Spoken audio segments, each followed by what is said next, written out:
This is the second part to um, on our QuickBooks training for NGO. In the first part, I laid the foundation of setting up QuickBooks for an NGO, and the first one was how to set up your relevant account heads, the chart of account like income, expenses, assets, or liability. Then I also went ahead to explain how you can add your bank account, the Naira account, the DOM account, and for some NGOs that are open to international donation, like they have foreign donors who are sending funds in foreign currencies. I was able to activate multiple currencies and then add all the foreign donors. And I made mention of the fact that when you're adding a donor in foreign currency, ensure you select the currency that they donating. That's very important. If you're adding a local donor, also select the currency, because whenever you're receiving a fund from a foreign donor, if you don't add the currency of that donor, system will assume that is the home currency, which is naira, and that will be wrong. So it's important for you to set up your foreign currency donor in their various currencies, and also your local donor. And when you receive funds from this foreign donor, you, they actually wired into your foreign currency account. So when you're adding your bank account, ensure you add all the necessary bank accounts that you manage, so that the system would help you to differentiate the local and foreign currency account. That's when you add that means when you're adding those accounts, ensure you um, separate them by their currency. So if I'm going to add a DOM account, system will then ask me to select the currency type of that account. So it can either be a euro account, naira, dollar, or whatever currency you want to select. So that's just the foundation of this NGO, um, the QuickBooks for NGO. Now we are moving ahead with the transaction part. Now the transaction part for an NGO, it's not that complex. It's quite simple. Now let me just explain the system, the whole workflow. The whole workflow starts from receiving funds from a donor. The question now is it a foreign donor or a local donor? If it's a foreign donor, we receive the funds into our domiciliary account. That's a foreign account. If it's a local donor, we receive it into our bank account. Now, when we receive those funds into our account, now if it's a foreign donor, we need to convert that foreign currency into our local currency. So at that point, exchange rate comes in. So how do you move funds from your foreign currency account into your local currency account? Because you're not going to be spending naira in Nigeria, you're not going to be spending naira here. So you need to convert that dollar, euro, pounds, or whatever currency into naira. So that automatically requires an exchange rate. So depending on the rate you're selling that foreign currency, you are expected to move the money from your foreign currency account to your naira account. Then from your naira account, you are now expected to spend that money. That's where you start incurring expenses. And when you're spending that money, you need to attach those expenses to their relevant projects. So you also recall that when we're adding donor, we're able to set up different projects that these donors are helping us to fund. So when we're also incurring expenses too, we need to be able to attach or categorize those expenses by project, so that at the end of the day we can generate a project report. Like I said earlier, when you receive funds from your donor, you are not supposed to go back, sit down and spend the money the way you like. No, because by law you're required to be accountable. You're supposed to submit a report back to that donor. That report will detail out how those funds were spent with proof of those expenses, so that in case you need more funds from this donor, they would see you as a transparent organization. That's why it's important for you to keep track of every spending as far as NGO is concerned. So don't think that when you set up an NGO and donors are sending money to you, you can go back there and start spending the money. That's not true. That's a deceit. They can sue you for that. So you're expected to file. You're supposed to send a report back to them on how those funds were spent, and at the end of the day, they will then compare the amount that was sent to you. And in most cases, you're expected to spend everything, because before you send in those funds, you're supposed to have done sending your request for donation. You're supposed to have done your estimate very well. So these are things we're going to be demonstrating in QuickBook. So the first thing we're going to do is, how do we receive funds from our donor? To receive funds from your donor, we're going to be using what I call the receipt section. So we're going to be focusing on the receipt. You don't use invoice, because you're not going to record credit transaction here. Now, even if those donor promise to support your NGO, and you want to track those promises, you don't track them as invoice, you track them with what we call you can probably use this as a pledge. So this is like a quote. So what this will help you to do is to track all the promises, all the donors. Oh, Dangote Limited promised to give us 50 billion naira. We have not received the money, but we want to track it. So you use this quote here. So I'm going to explain this later. But let's first focus on the one that most NGO uses. That's the fact that they receive the funds from donors. I expect them to have sent a proposal or requests. So you go to your receipts. Now, when you click on your receipts, system will launch a sales receipt format. We are not selling, so this is not going to be a sales receipt for us. So we need to change this sales receipt. We can call it either donation, pledge, or contribution, depending on the name. So I'll go to formatting, custom data layout.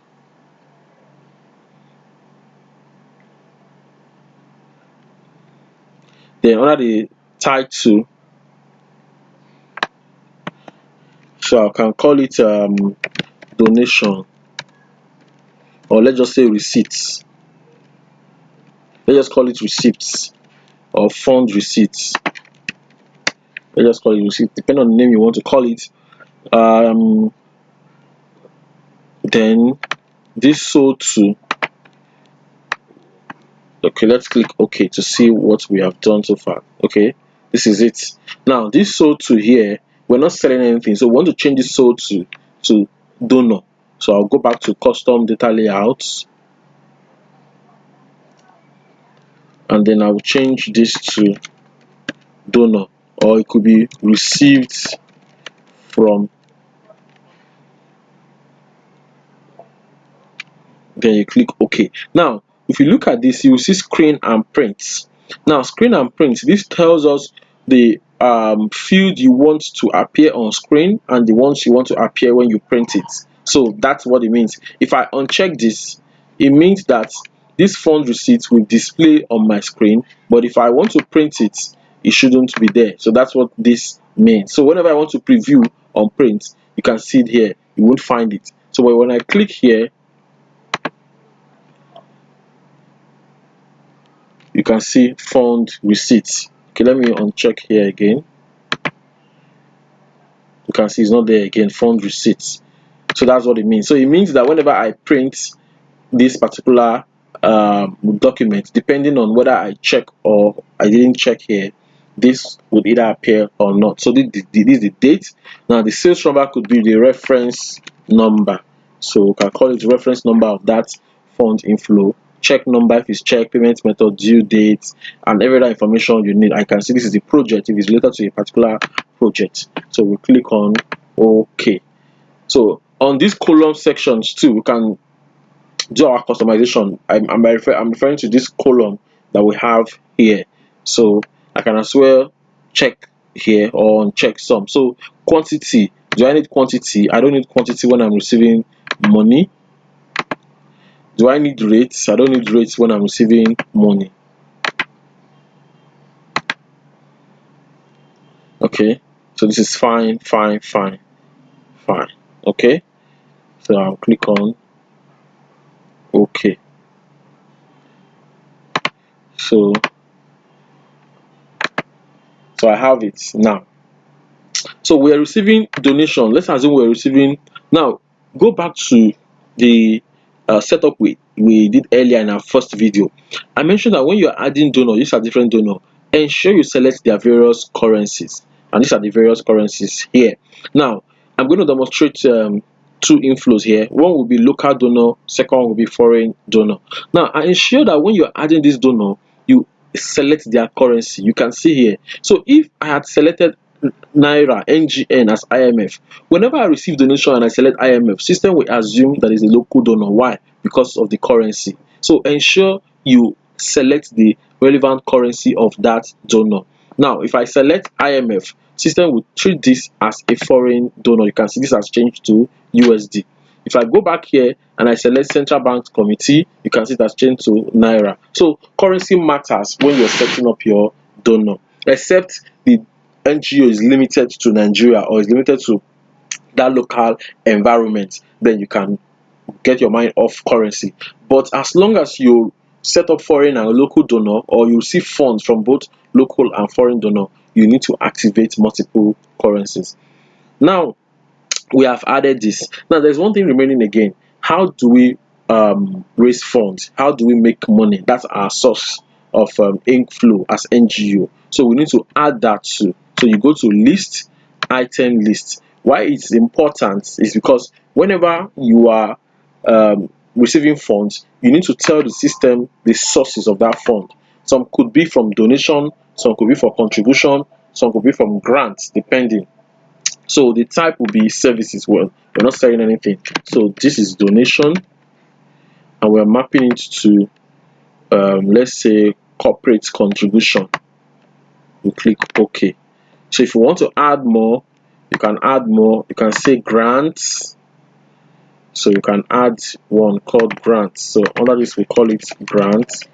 Now the account drop down you see there lets you track every inflow that comes from grants. So let's see if there's an account called grants. So we don't have any grants here. So you can as well click enter grants, set up income, and then you click on save and close. So this is grant, you click on OK. So let's work with donation and grant. There could be other sources of income here. Now the reason we had to do that is when we come to item.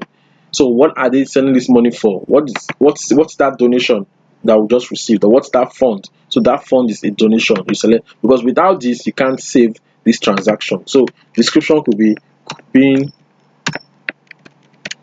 donation received from bankers committee. Now this is it. Then the class, which is the location in Abuja.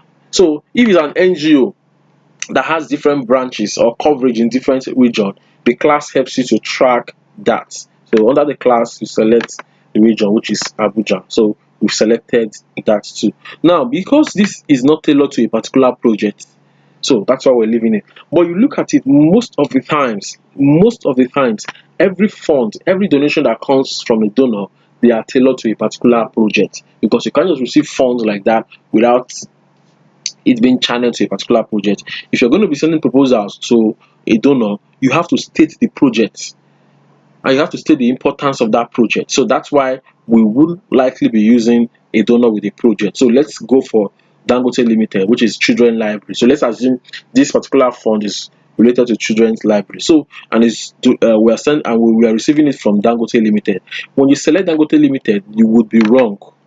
Why? Because you only selected donor, you didn't categorize, you didn't select the actual projects that fund is tailored to. So for you to do that, for you to correct it, I mean, you need to select what?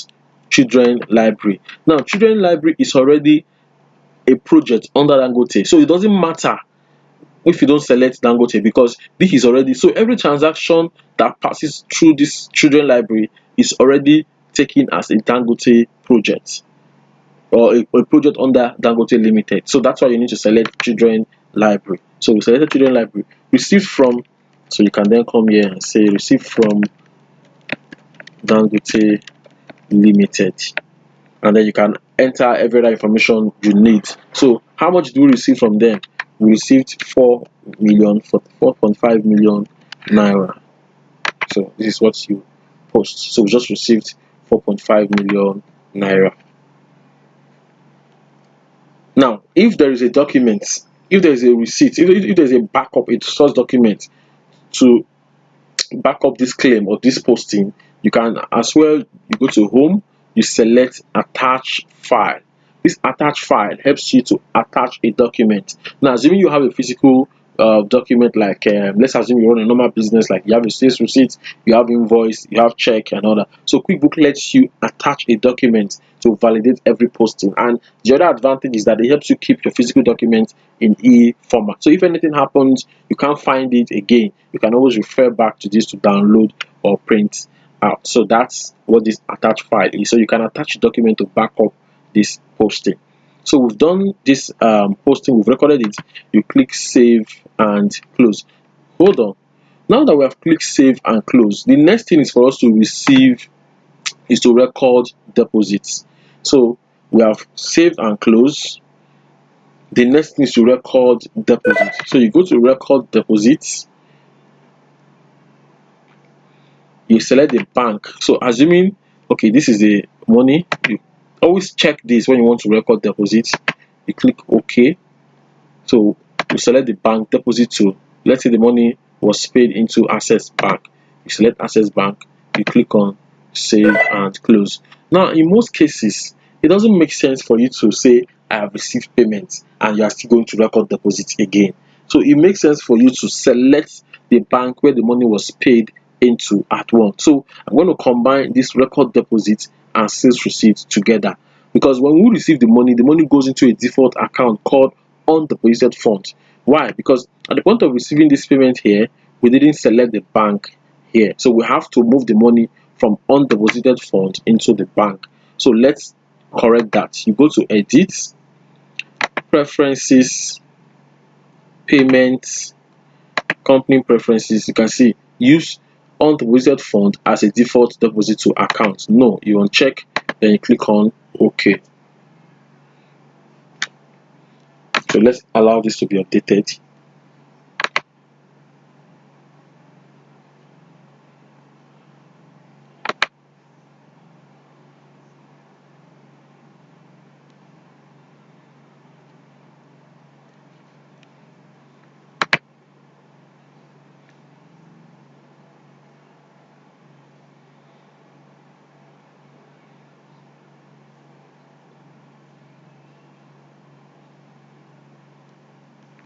Okay, so if I go to my sales receipt now,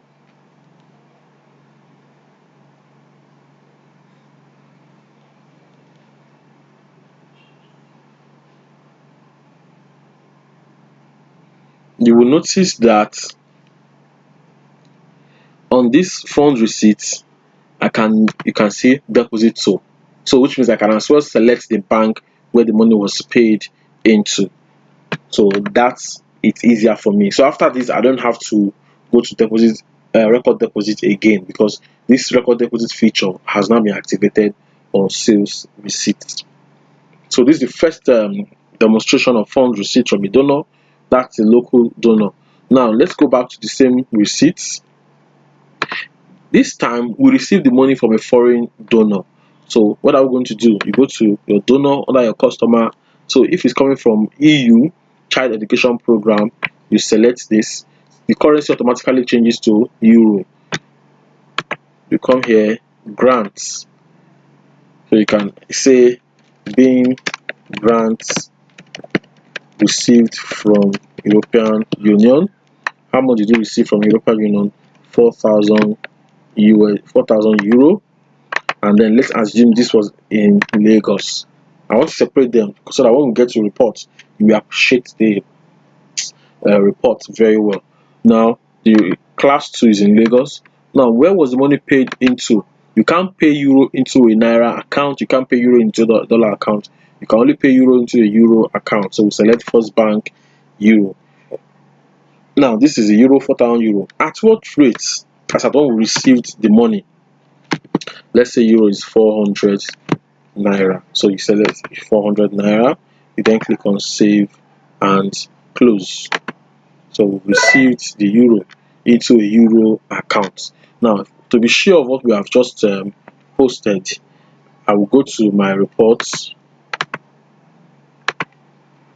companies and financials, balance sheet.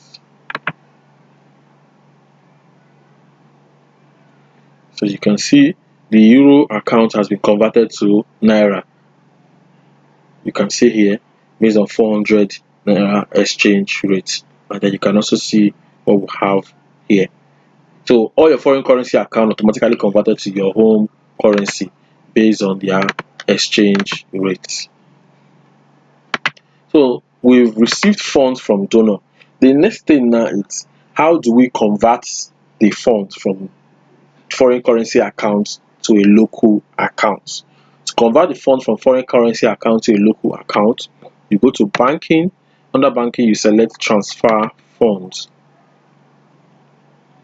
This transfer fund. transfer fund from First Bank Euro to Access Bank Naira. Now, when you're doing this, I assume that you've already sold the currency to a Bureau de Change or CBN, depending on the seller or the person that is buying the currency. So if this is at 405, so how much are we transferring? We want to transfer 4,000 euro. So you select your currency to be euro, 4,000 euro into, want to transfer 4,000 euro. Sorry, we're selling 4,000 euro, and then we want to deposit the money into our Access Bank. Now, this would be sold at the rate of 405. On this window again, you have an option to click attach file, which means that you can as well attach that document. Maybe you sold it in the bank or you sold it to CBA, and there was a document that was signed at the point of concluding that transaction. You can as well attach here. So here you click save and close.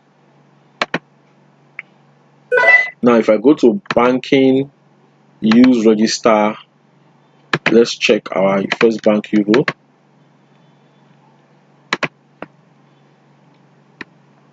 You can see here, this is the money that left. This was the initial fund receipts from EU, European Union, and this is where we transfer the money to Access Bank. And if I go to my Access Bank too, under bank register, you will then see the Naira equivalent of that 4,000 euro, which is this. So this is quite straightforward.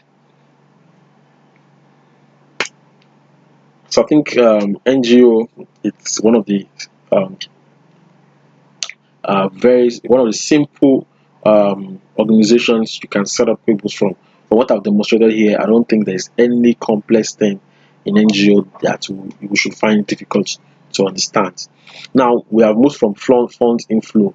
Now the other part of funds inflow, like I said, is what if there's a pledge? You can use this to track all your pledge. So you don't need invoice.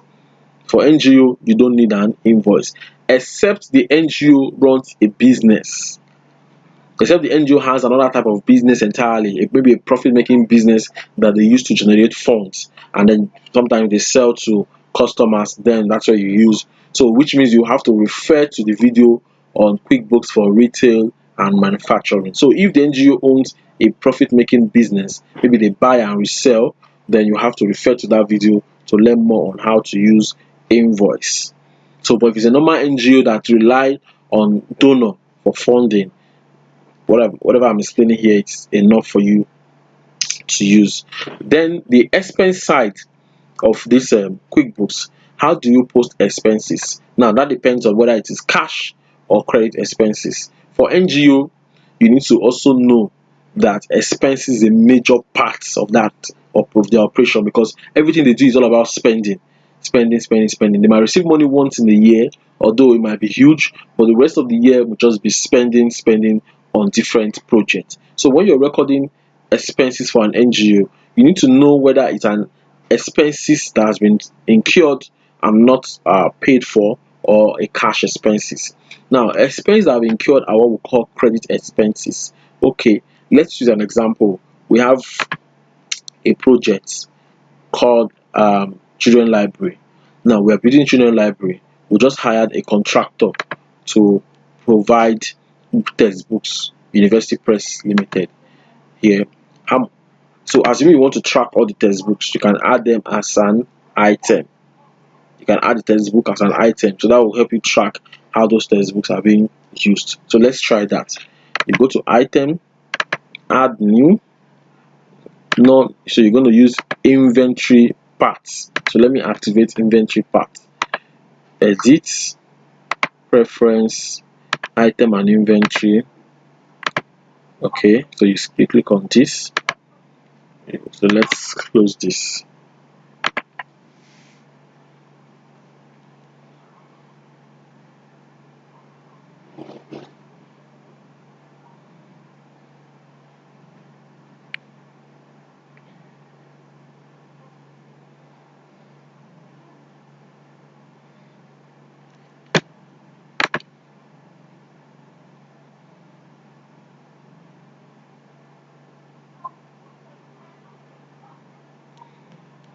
Okay, so let me go back to the bill.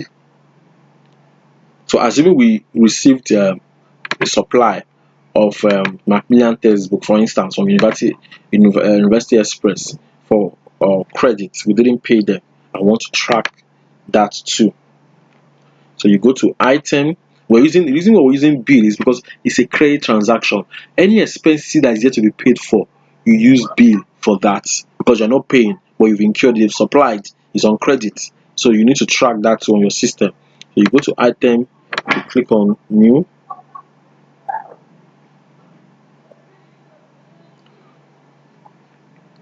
Inventory parts. So here, let's say it's Macmillan textbooks. Now, do we have any in store?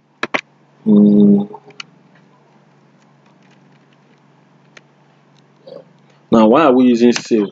We are not using sale because we want to sell.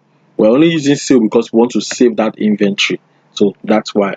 So we're not selling the inventory. So we're not going to use this account. So quantity on hand, we don't have any in store. So this, if the NGO has inventories that they manage, so this is what you use to manage your inventory. So you click on OK. So assuming we ordered 100 Macmillan textbook at 5,000 each.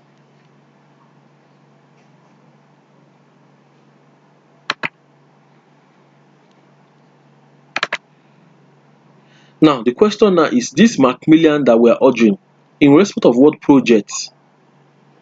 You can see customer, which is a donor. You can then select children library.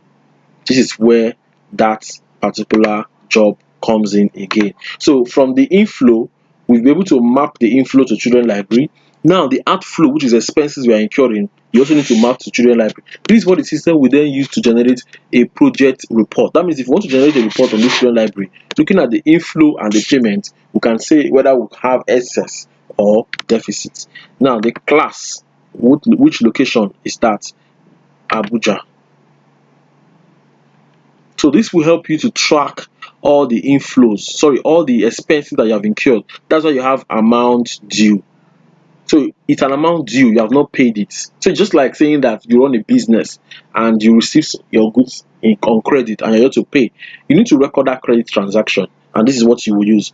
Beyond just credit, what if there is services rendered? Now, for the supply of this 100 Macmillan, we also paid a courier for delivery, or we also incurred costs for courier delivery, or assuming they even help us pay for the courier delivery, we need to factor that in here. You now come to expenses. So let's say travel. Okay, let me just say delivery costs, which is an expenses. Now they're also charging us for delivery costs at the rates of 12,000 naira, which will also be mapped to that children library. Location Abuja. This is it here. Now you will notice that I'm unchecking bill label. Now the reason I'm unchecking bill label it's that you are not going to invoice our donor for this. Now for a profit making business, you might actually incur expenses that you need to invoice to a client. A typical example, you run a shipping company, you run a courier company, and you've incurred costs that need to be invoiced. That means you need to invoice that expenses back to the clients that you're incurring that cost for. A shipping company might help their clients to pay custom charges, tax, and all that. Then at the end of the day, they're supposed to invoice that client for that expenses. That's why we have billable. So if I click on billable, it means that whatever I incur here, I incur here, whatever expenses I incur here, whatever I paid, I'm supposed to generate invoice on this and then send back to the client. So that's why I need to do this. But for NGO, we don't need that. So here you can see total amount. The 12,000 plus 500 will give you 512. So this is the amount payable to University Press Limited. And a breakdown is that 100 supply of Macmillan textbook and 12,000 naira for courier delivery. Then I'll click on save and close. If they also send a document to us like an invoice, we can as well attach the file here. Always note that. So you click on save and close. So this explains that. If you want to pay for all the expenses that we have incurred, how do we do that? You go to pay bills. When you go to pay bill will list out all the bills that are outstanding. You can see we are only owing University Press. You check here, 512. Is it compulsory that we pay everything? No. 450. Want to pay part of that money. Then you select the bank account from which that payment is made. Bank accounts. The field may not be blank. What field is the system referring to?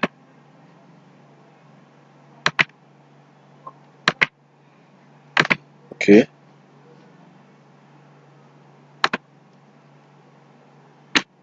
So let me use this. So we'll check here, 450. If you have multiple vendors, it will display all the vendors here. So we're paying from our Access Bank. Then click pay selected bills.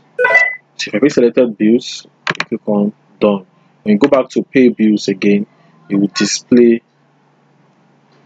the balance, which is 62,000 naira. So that's how to pay bill.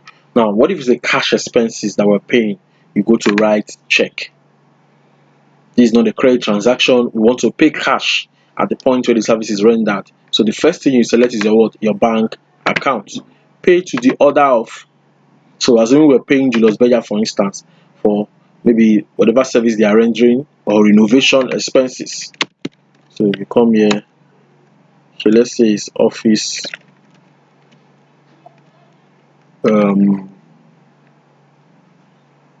Let's say equipment rental and maintenance, and we're paying them 50,000 naira. Now this is in respect of child education program, and this expenses it was incurred in Lagos. So I'm trying to separate this from that. So let's say this is 50,000. Now the difference between this and enter bill is that enter bill is a credit transaction. There is no actual cash movement. We have not paid, but that service has been rendered. But on this, we want to pay while after the service. That means immediately after the service is rendered, we are making that payment. On the other one, you're not paying immediately. Maybe your payment could be after like a month, two, or thereabouts. So you can see the difference between the first one and the second one. The first one is enter bill for credit transaction. The second one is cash transaction, which is what you have here. So then you click on save and close. So I hope you understand how to post expenses now, and also track credits and cash expenses as far as an NGO is concerned. Now the other part of use of this QuickBooks for NGO basically is the banking side.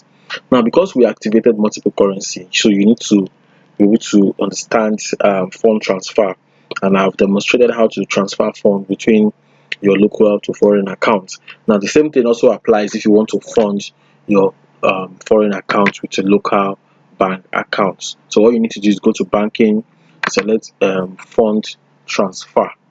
Sorry, I'm supposed to select fund transfer, banking, fund transfer. So if you're going to fund your foreign account with the local bank, all you need to do is select the local bank and then select the foreign. So if I'm funding a USD account here, so all I need to do is enter the currency. So this probably applies if you're buying currency from one of the bureau de change. So don't forget that you need to also attach the documents here. So if I'm going to, so I'll click on 50,000 naira. So if I'm funding this with $5,000, I'll enter $5,000 here. So exchange rates 460. So what happened is that system would automatically deduct the naira equivalent of this $5,000 at 460 from your account, and then increase this USD account by 5,000 US dollars. So if I go to my banking, use register,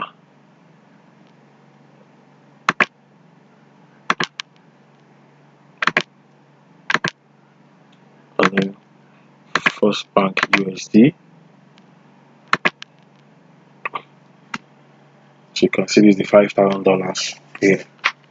So that's a transfer funds side of your banking.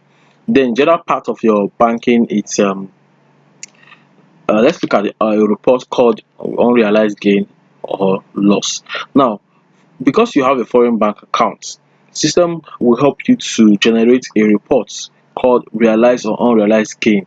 So this realized or unrealized gain helps you check the effects of exchange rate fluctuation on your bank account.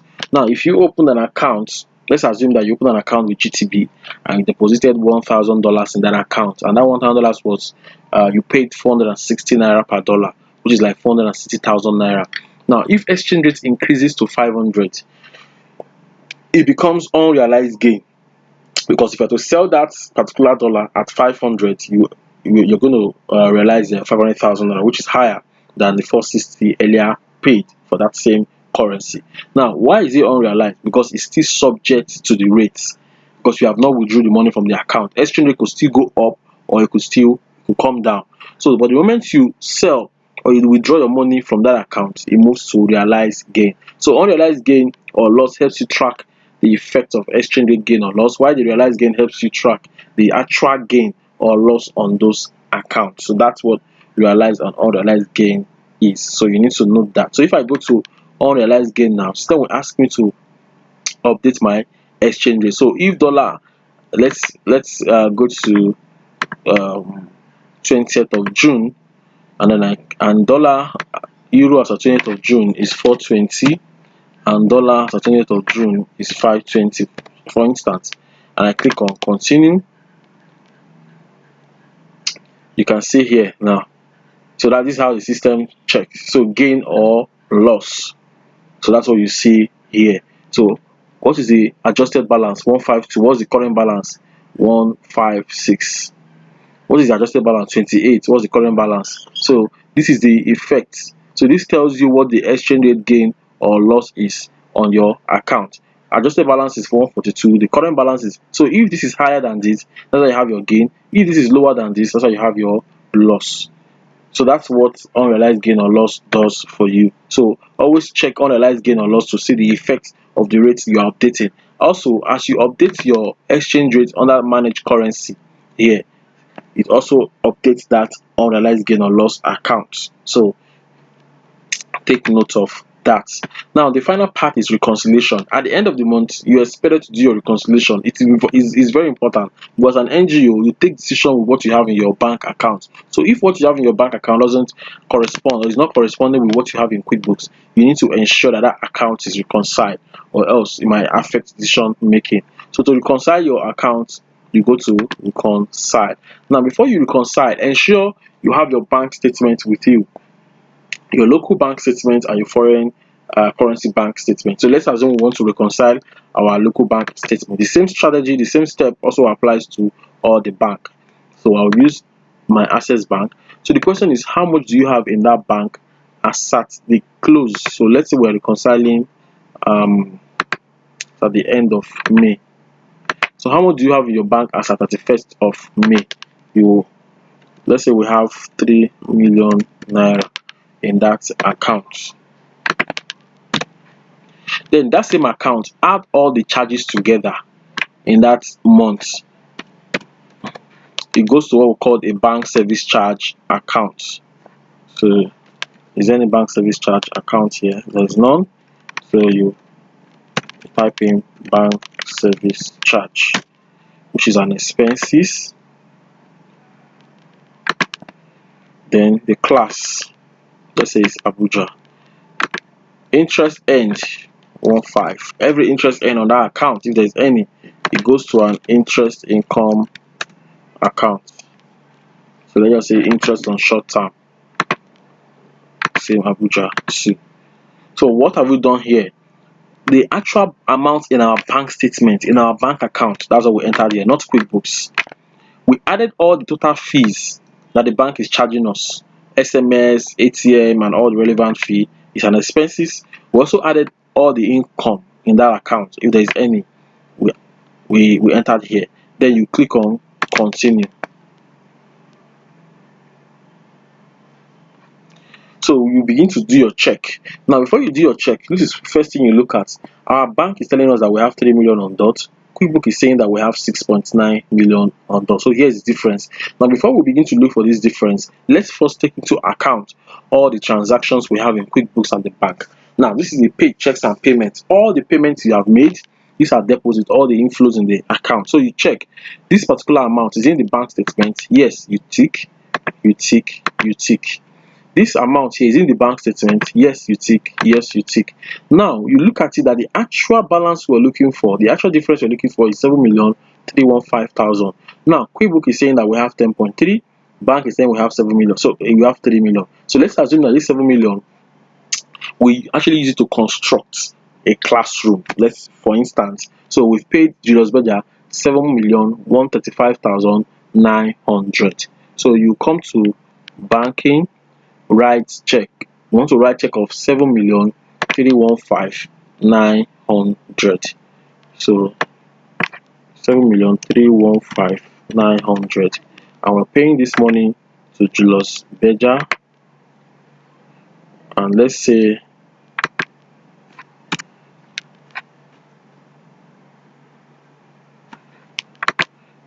for the construction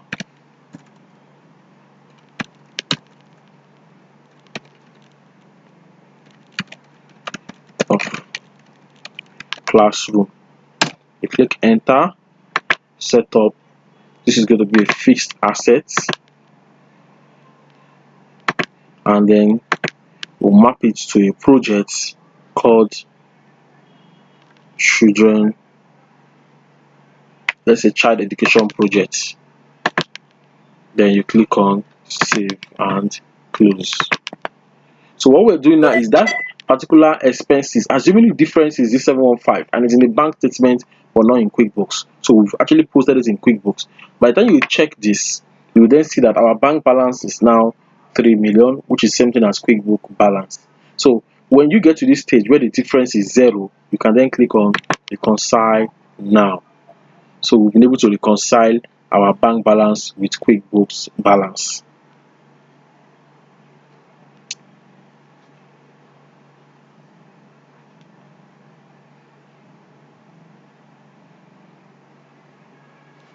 So generate your report, you click on this. So we have this, so you can see here. So this is a reconciliation report which tallies with what we have in the bank. So this is how to reconcile your bank statement with QuickBooks. Ensure you track all the transaction.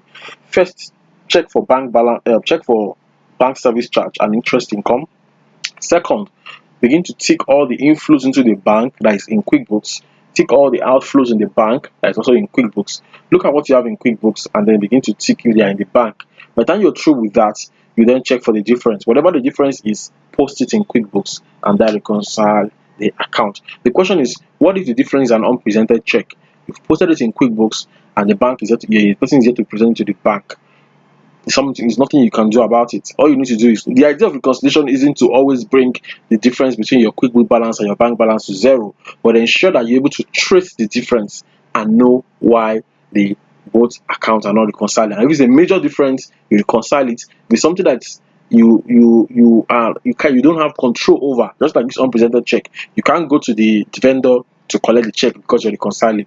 Just ensure that in your report is stated there that the difference between your bank balance and QuickBook balance is an unpresented check off, and you state the amount. So I think this answers all our question, and then this enlighten us to, and then will help us understand how to use QuickBooks in an NGO. So I think you need to watch this video over and over again to understand how this works. But everything that NGO needs to manage their account as far as QuickBooks is concerned are all in this video, and I think you shouldn't have any challenge using QuickBooks for an NGO.